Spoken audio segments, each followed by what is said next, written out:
The entire village of Alajo waited in anticipation as Nkunim stood before them, ready to speak. As he was about to speak, dark clouds containing strange and evil signs gathered in the sky, casting a shadow over the gathering. The air crackled with tension, and the villagers murmured nervously, their eyes darting from the stormy clouds to Nkunim. Nkunim took a deep breath, determined to face whatever might come.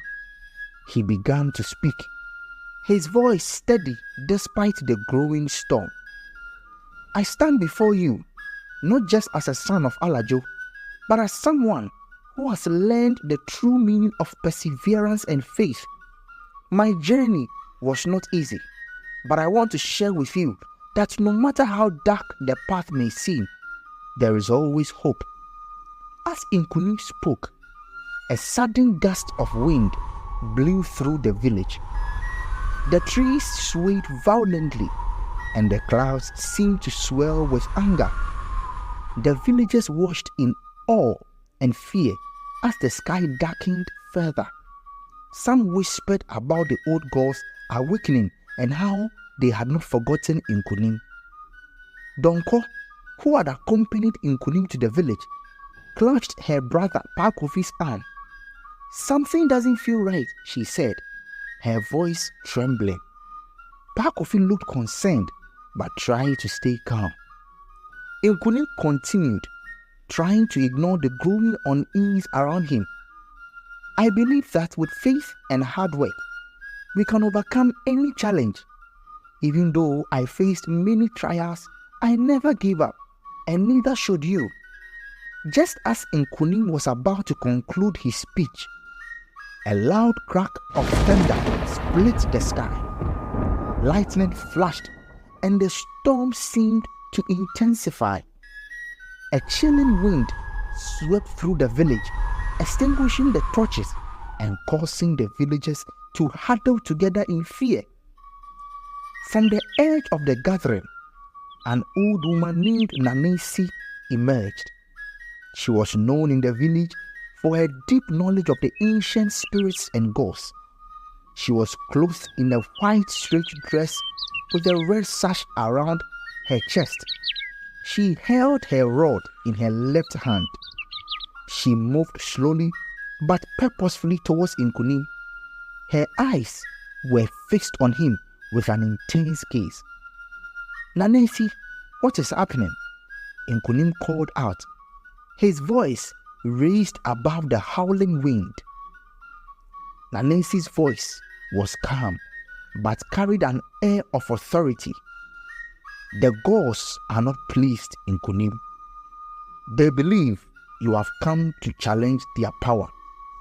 They have seen your success and they fear you may bring change that will disrupt the old ways.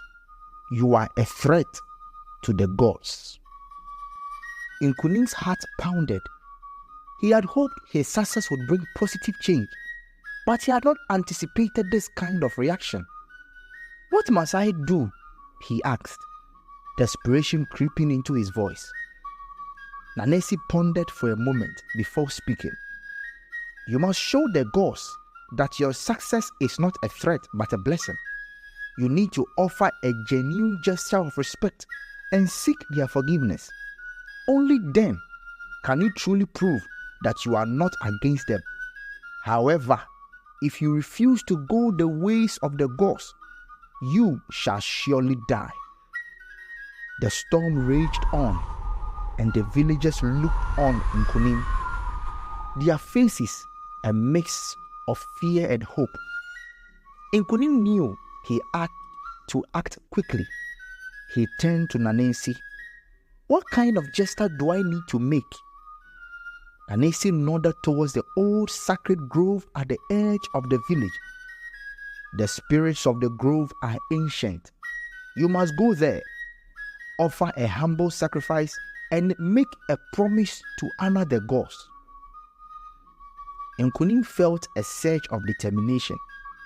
He knew this was his chance to turn the tide and prove his true intentions. He turned to the villagers and spoke with resolve.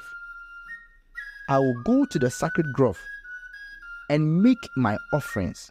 Please have faith in me. With that, Nkunim set off towards the sacred grove, guided by Nanesi. The wind howled around him, and the storm seemed to follow his every step. As he reached the grove, the trees whispered with ancient voices, and the atmosphere was thick with a sense of foreboding. Nkunim prepared his offerings, a small basket of fruits, a bowl of rice, and a few coins. He placed them on the ground and knelt, closing his eyes in prayer. Great gods of Alajo, I come to you with a humble heart. I seek your blessings and forgiveness. My success is not meant to defy you, but to honor the strength and spirit of this land. Please accept my offerings. As Nkunim prayed, the wind began to calm, and the storm clouds seemed to recede. A soft, eerie light began to glow from the depths of the grove. Nkunim's heart raised as he felt a presence around him, a feeling of both awe and fear. Suddenly, he heard a voice, not in words, but in feelings. It was as if the very essence of the grove was speaking to him. The voice was gentle but firm. Your intentions are pure, Nkunim, but to truly prove your respect, you must undertake a final trial. Only then you can earn our favor. Nkunim's eyes flew open. What trial must I face? He asked urgently.